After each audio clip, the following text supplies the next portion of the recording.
इस अति विशिष्ट आयोजन के मुख्य अतिथि श्रद्धेय भाई साहब गोयल जी, इस संस्था की संयोजक अध्यक्षा दीदी भारती शर्मा जी, हमारे सोमानी जी, सामने बैठे हुए पांडे जी, इस अवसर पर पदाधिकारीगण, मातृशक्ति भाई बच्चों, मैं कल त्रिलोकेश्वर की नगरी से लगा हुआ जो नगर है नासिक में था और सुबह 7:30 बजे से अमृत चलते हुए बहन से मेरी वचनबद्धता हुई थी कि ठीक 4:30 बजे पहुंच जाऊंगा। तो संघ के स्वयंसेवक की पहली पहचान तो ये रही कि मैं ठीक 4:30 बजे दीदी ने कहा कि भाई साहब कहाँ है, मैंने कहा आहाती के अंदर आ गया हूँ। तो पहले मैं आप सबका वंदन करता हूँ। कभी हूँ डॉक्टर शंभू सिंह, वो मेरा जाति संबोधन कह सकते हैं, इसे मनहर नाम से सभी प्रेमी लोग जानते हैं, शंभू सिंह मनहर नाम से। लेकिन फिर भी चूंकि एक जाति आग्रह कई समाज में छुपे हुए हैं, तो घोड़ के साथ में कुछल्ला लगा हुआ है, जिससे ज्यादा अंतर नहीं पड़ता। बंधुओं, ये दिवस एक बड़ी विभूति का केवल स्मरण करने का नहीं है। कुछ व्यक्ति से विचार करने की यात्रा पूरी करके और वो उस रूप में समाज के सामने प्रकृति में ही प्रमाणित हो जाता है। ऐसा ही एक व्यक्तित्व का नाम श्रद्धेय पंडित जी है। और जब मैं पंडित जी बोलता हूँ तो बहुत गर्व से कह सकता हूँ कि पंडित जी ही थे। उस दौरान एक और पंडित जी थे जिनके हाथ में देश की बात तो थी, लेकिन मैं कह सकता हूँ कि पंडित के एक भी लक्षण उनमें नहीं थे। आपको मुखर होना पड़ेगा, हम मुखर नहीं होते हैं, पांडे जी दिक्कत तभी आती है। मैं तो कवि हूँ और बहुत सारी भीड़ में पढ़ने की आदत है और 1-1.5 घंटा पढ़ता हूँ, तो अभी तो मुझे पता है कि मेरा तो शुरुआत ही नहीं हो गया, लेकिन फिर भी शुरुआत तो कर ही लूंगा मैं। 10-5 मिनट में मुझे जो बात कहनी है ये हाजिरी, इसलिए उसमें अपना मैं कम से कम उपसंवाद ही पूरा कर दूंगा, प्रस्तावना नहीं रखूंगा, बीच की विषय नहीं रखूंगा, लेकिन बात जरूरी बात जरूर करना चाहूंगा। ऐसे दिवस केवल ये माल्यार्पण के नहीं होते, दीप प्रज्वलन के नहीं होते, आईने में झांकने के होते हैं। और आईने में झांक के देखने के होते हैं हम क्या कर रहे हैं। क्या हमारे किसी पूर्वज का शरीर किसी यार्ड में अनाथ अवस्था पर मिलता, जहां कुछ कर्मचारी आके कहते कौन है, और 3 घंटे तक पहचान की होती है किसका शव। आप पूरा जीवन लगा देते इसके लिए कि आखिर इसकी ये गत की किसने है। लेकिन हमारा दुर्भाग्य, इस देश का दुर्भाग्य है, उस समय 1 नहीं 2 नीति इस तरीके से हुई, उन्हीं के साथी रहे और भारतीय जनसंघ के पहले अध्यक्ष रहे, ये तो महासचिव थे, पहले अध्यक्ष है श्यामा प्रसाद जी मुखर्जी। ठीक 2-3 महीने में क्या कुछ हुआ। ये 2 महान व्यक्तित्व, महान आत्माएं, ये हुतात्माएं कहना चाहिए, कैसे हम सबको छोड़ के चलेंगे। हम कभी विचार करेंगे तब समझ में आएगा कि इस विचार की यात्रा कहां से शुरू हुई। ये जो विचार है ना, हम कहते हैं विचार के लिए जीते हैं। क्या विचार है हमारा? क्या विचार केवल सत्ता प्राप्ति है? पंडित जी ने तो बहुत तल्ख तरीके से कहा था, बहुत दुखी होकर के कहा था।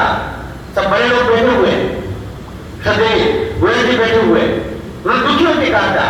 और आज से 54 साल पहले कहा था। सोचिए, उस समय से आज तक में भी परिवर्तन नहीं हुआ है। उस समय पंडित जी ने कहा था, दीनदयाल जी ने कहा था, उपाध्याय जी ने कहा था, क्या कहा था? राजनीति अवसरवादिता के कारण से जनता में, लोक में अपना विश्वास खो रही है। उस समय कहा था कि अवसरवादिता का जो बिंदु आया था, चर्चा आई थी, ये जो कहीं न कहीं घुसपैठ है, इस घुसपैठ के कारण से किस तरीके से विचार में कुविचार आता है। ये कुविचार, जैसे श्रद्धेय बोले थे ना कि प्रचारक नहीं मिलते, या कि पूर्णता नहीं मिलती। यहाँ की सेवा भाव में तो प्रतिवर्ष संघ निरंतर कार्य करता, छोटे का स्वयं सेवक हूँ, प्रतिवर्ष होना ही अपना आपको सौभाग्य की बात होती। मैं सोचता हूँ कि मैं चारों धाम अब कर पाऊँ कि नहीं कर पाऊँ, लेकिन प्रतिवर्ष कर लिया, मेरे 500 धाम हो गए और कुछ बचा नहीं है मुझे लगता। जीवन का लेकिन वहां से यात्रा शुरू होती है, वहां से यात्रा पूर्ण नहीं होती है। पंडित जी ने जैसा कहा था, ये जो 2 शब्द हैं हम हर आयोजन में सुनते हैं, अंत्योदय। भाई साहब गोयल जी ने अंत्योदय का तो शुरुआत में काम कर दिया। जो पीछे थे, जो मजबूरी में पीछे बैठे थे, क्या सोचा था कि हमको कौन आगे बिठाएगा, लेकिन उनको उन्होंने अवसर देकर के आगे लेकर के आए। पहला काम हुआ, यही अंत का उदय है, जो अंत में खड़ा है, आखिरी में खड़ा है, उसको आगे लेकर के आइए। कौन लेके आएगा?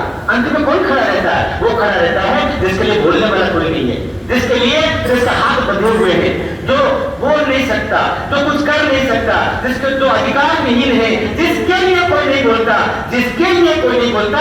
अगर आप बोलते हो तो आप उस संगठन के व्यक्ति हो, तब आप उस संगठन के व्यक्ति हो, उस विचार के व्यक्ति हो। तो पंडित दीनदयाल उपाध्याय जी का विचार कहीं कहता हमको। इसलिए पहला काम, जिसके लिए कोई नहीं बोल रहा है उसके लिए बोलिए।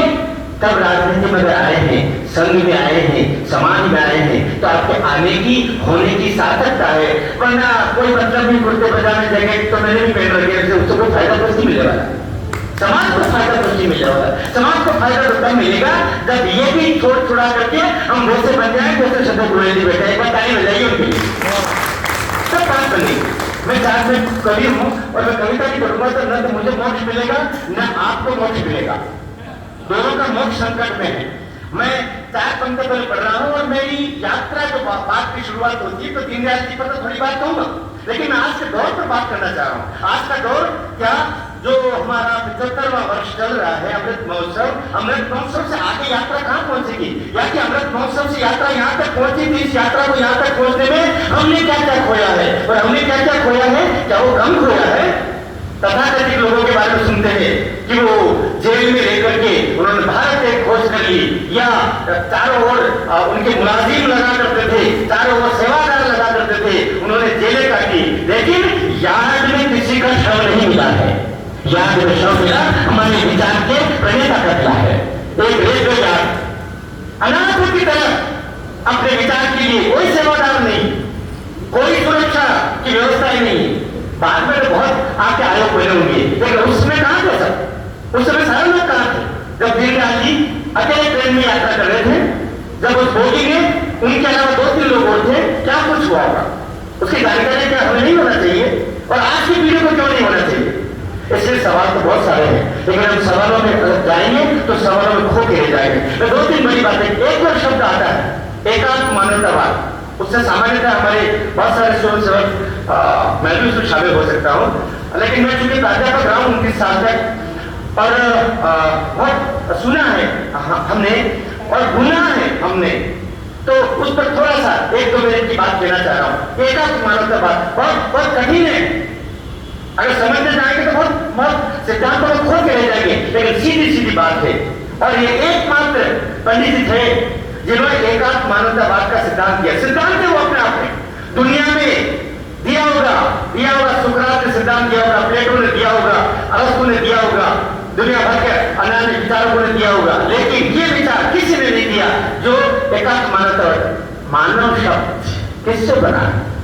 मानव तो बना है, हमारे 3 अक्षर हो सकते, लेकिन ये जो देह बनी है, ये जो हार मांस है, ये शव होने से पहले 5 चीजें जो शामिल है, इन 5 तत्वों का समन्वय कैसे किया जाए कि एक अच्छा मनुष्य बने। 5 तत्वों का समन्वय से एक अच्छा मनुष्य बनाना एकांत मानवतावाद।